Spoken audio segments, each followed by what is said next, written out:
way to Tagaytay. Ganyan ko na lang kasi.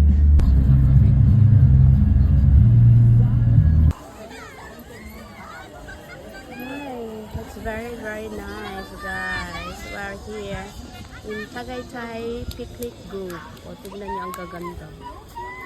Diba?